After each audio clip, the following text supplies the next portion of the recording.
बच्चों, कक्षा 11 भौतिक विज्ञान की ऑनलाइन कक्षा में आपका स्वागत है। जैसे कि आप लोग इस समय चैप्टर सदिश विश्लेषण एवं प्रक्षेप गति के बारे में पढ़ रहे हैं। इसके पहले की वीडियो में हम आपको स्केलर गुणन के गुण इसके बारे में हम आपको बताए थे और स्केलर गुणन के गुण में हम 5 गुणों के बारे में आपको इसके पहले की वीडियो में बताए थे। नंबर 1, नंबर 2, नंबर 3, 4 और 5। आज उसी के आगे स्केलर गुणन का जो छठा गुण है वो है कि समान कोणीय के एकांक वेक्टरों का स्केलर गुणन। तो यदि x अक्ष, y अक्ष और z अक्ष के अनुदिश एकांक वेक्टर क्रमशः i कैप, j कैप और k कैप हों तब क्या होगा? हो जाएगा number 1 i cap equal to j cap equal to k cap और बराबर 1। और number 2 i j equal to j k equal to k i equal to 0।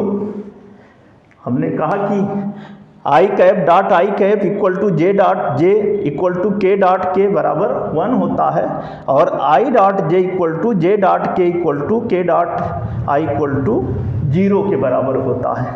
तो ये था हमारा स्केलर गुणन का छठा गुण। नंबर 7 स्केलर गुणन के गुण में जो नंबर 7 है कि दो वेक्टरों का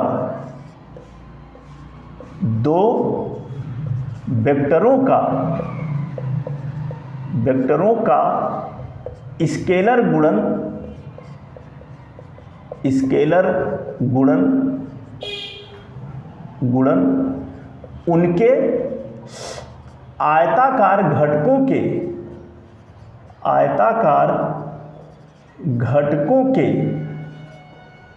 के पदों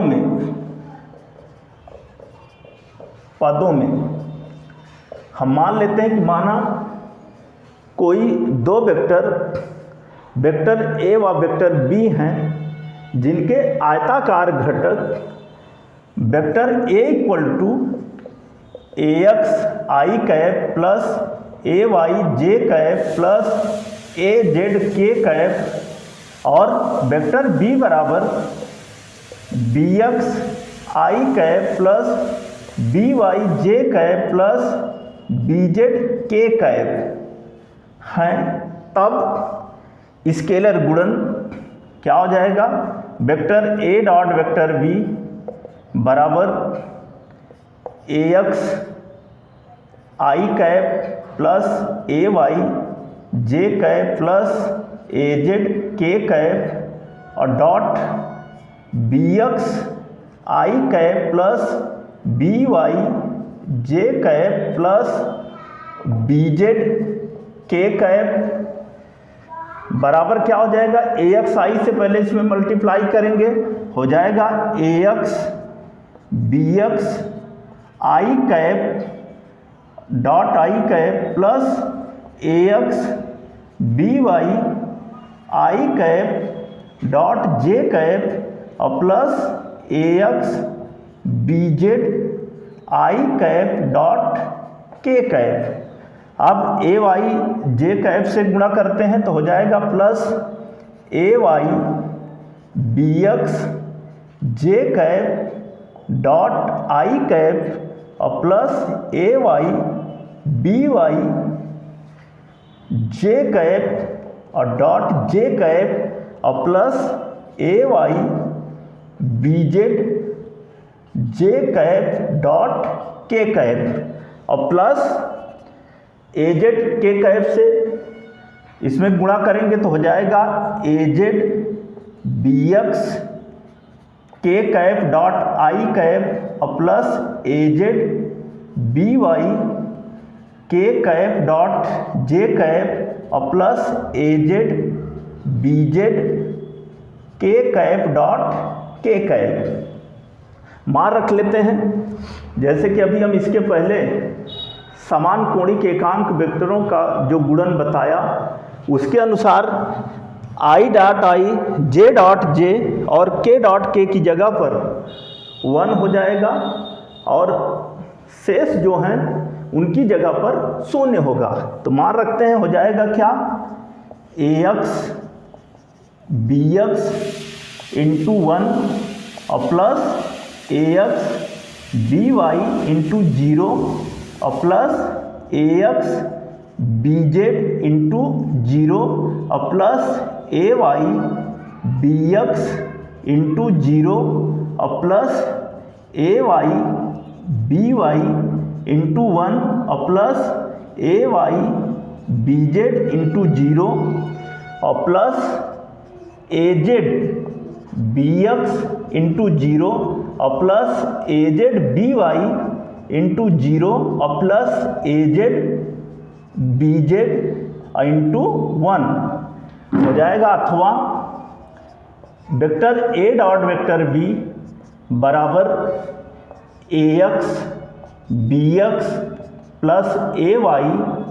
बी वाई और plus A Z B Z A Z B Z. इसको मान लेते हैं इक्वेशन नंबर 1, समीकरण नंबर 1। उसके बाद बच्चों इसको नोट करते रहिए। इसके बाद क्या करते हैं कि जो दो वेक्टर हैं, वेक्टर ए और वेक्टर बी, इनका हम परिमाण ज्ञात कर लेते हैं। तो देखते हैं क्या हो जाएगा। हो जाएगा वेक्टर ए का परिमाण वेक्टर ए का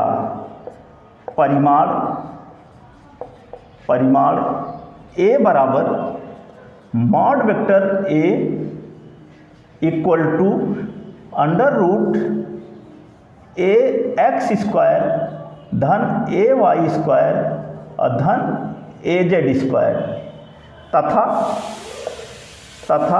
बी बराबर mod vector B equal to under root B X square plus B Y square plus B Z square. A dot B बराबर ए एक्स बी एक्स धन ए वाई बी वाई धन A Z B Z, ए बराबर और B बराबर ए मान हमें प्राप्त हुए। अब हम मान लेते हैं कि यदि वेक्टर ए व वेक्टर बी के बीच यदि दोनों वेक्टरों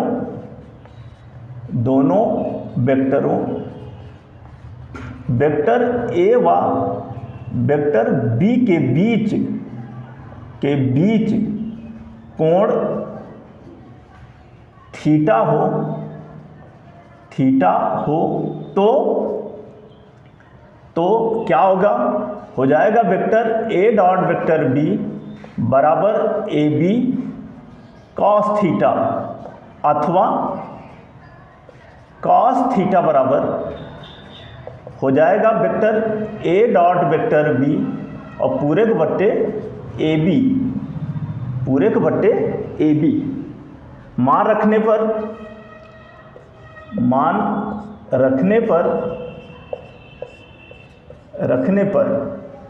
जब मान रखेंगे तो vector A dot vector B का मान यहाँ पर दिया गया है समीकरण 1 में, और इसको अगर हम समीकरण 2 माने और इसको समीकरण 3, तो समीकरण 1 से vector A dot vector B और समीकरण 2 से ए और समीकरण 3 से बी का मान रखने पर, और जब बी मान रखेंगे तो ऐसी स्थिति में क्या होगा। हो जाएगा कॉस थीटा बराबर हो जाएगा ax bx और प्लस ay by और प्लस az bz और पूरे के बट्टे अंडर रूट ax स्क्वायर धन ay स्क्वायर और धन az स्क्वायर और into under root bx square और धन by स्क्वायर और धन bz स्क्वायर कॉस थीटा बराबर ax bx धन ay by धन az bz और पूरे के बट्टे अंडर रूट ax स्क्वायर धन ay स्क्वायर धन az स्क्वायर और गुणे अंडर रूट bx स्क्वायर धन by स्क्वायर धन bz स्क्वायर। तो ये था हमारा सातवां और अंतिम गुण स्केलर गुणन का कि दो वेक्टरों का स्केलर गुणन उनके आयताकार घटकों के पदों में और जिसमें हमको प्राप्त हुआ cos थीटा बराबर ax bx धन ay by और धन az bz और पूरे के बट्टे अंडर रूट ax स्क्वायर धन ay स्क्वायर धन az स्क्वायर गुणे अंडर रूट bx स्क्वायर धन by स्क्वायर धन bz स्क्वायर। तो बच्चों इसको अच्छे से देखिए और इसको करिए। एक इम्पॉर्टेंट टॉपिक था। इसके आगे की जो हेडिंग है वह है दो वेक्टरों का वेक्टर गुणन। दो वेक्टरों का वेक्टर गुणन, दो वेक्टरों का वेक्टर गुणन अथवा सदिश गुणन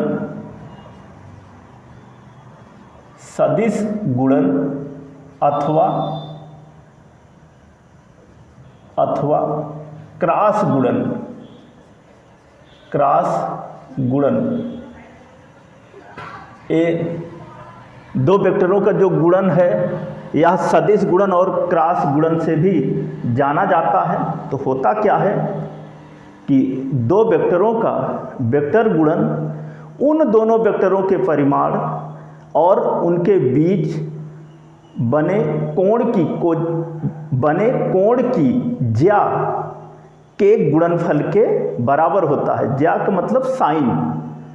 हमने आपको बताया कि दो वेक्टरों का वेक्टर गुणन उन दोनों वेक्टरों के परिमाणों और उनके बीच के कोण की ज्या के गुणनफल के बराबर होता है, जबकि उन दोनों वेक्टर जो है वो परस्पर लंबवत हों। दोनों वेक्टर जो है वो परस्पर लंबवत हों।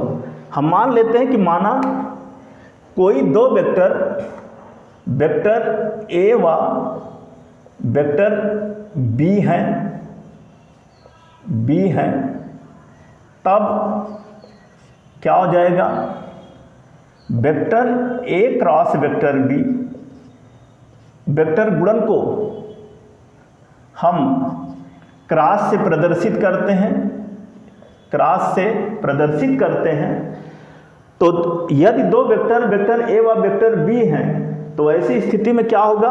Vector A cross vector B बराबर हो जाएगा AB sign theta unit vector n, sign theta unit vector n। Unit vector n यह प्रदर्शित करता है कि जो दोनों वेक्टर A व वेक्टर B हैं वह दोनों वेक्टर परस्पर लंबवत हैं। तो फिर से एक बार आप परिभाषा जान लीजिए कि दो वेक्टरों का वेक्टर गुणन उन दोनों वेक्टरों के परिमाणों और उनके बीच के कोण की ज्या के गुणनफल के बराबर होता है, जबकि दोनों वेक्टर परस्पर लंबवत हों। तो ये था हमारा दो वेक्टरों का वेक्टर गुणन अथवा सदिश गुणन अथवा क्रॉस गुणन। उदाहरण, दो दो वेक्टरों के वेक्टर गुणन का, दो वेक्टरों के वेक्टर गुणन का उदाहरण। और उदाहरण में क्या है? बल आघूर्ण की गणना, बल आघूर्ण की गणना। एक चित्र बना लेते हैं। एक्स अक्ष, वाई अक्ष, एक्स अक्ष, वाई अक्ष, जेड अक्ष, और इसका मूल बिंदु O है, और यहाँ पर एक बिंदु P है, और इस बिंदु पर, बिंदु P पर स्थित कण पर बल वेक्टर F लगता है।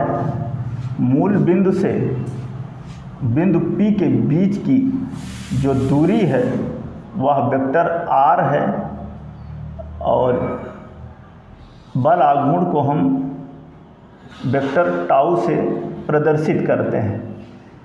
तो ऐसी स्थिति में क्या हो जाएगा कि मान लेते हैं कि माना कोई कण बिंदु P पर स्थित है, जिसकी कि मूल बिंदु O से जो दूरी है वह वेक्टर R है, और इस कण पर बल वेक्टर F लंबवत कार्य कर रहा है या लग रहा है। ऐसी स्थिति में बल आघूर्ण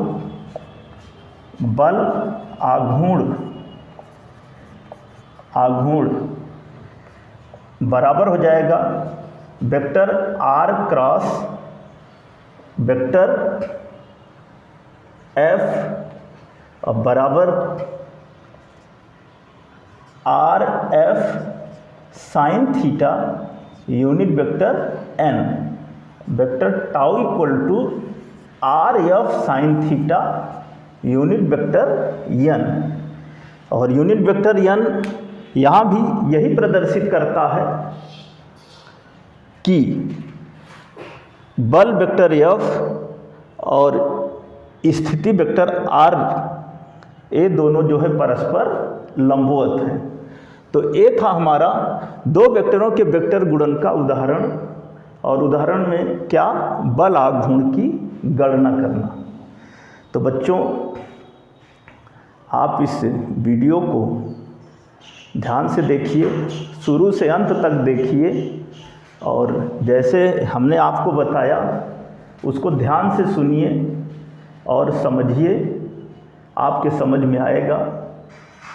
इस चैप्टर के शेष और जो टॉपिक हैं हम आपको अगली वीडियो में बताएंगे। धन्यवाद।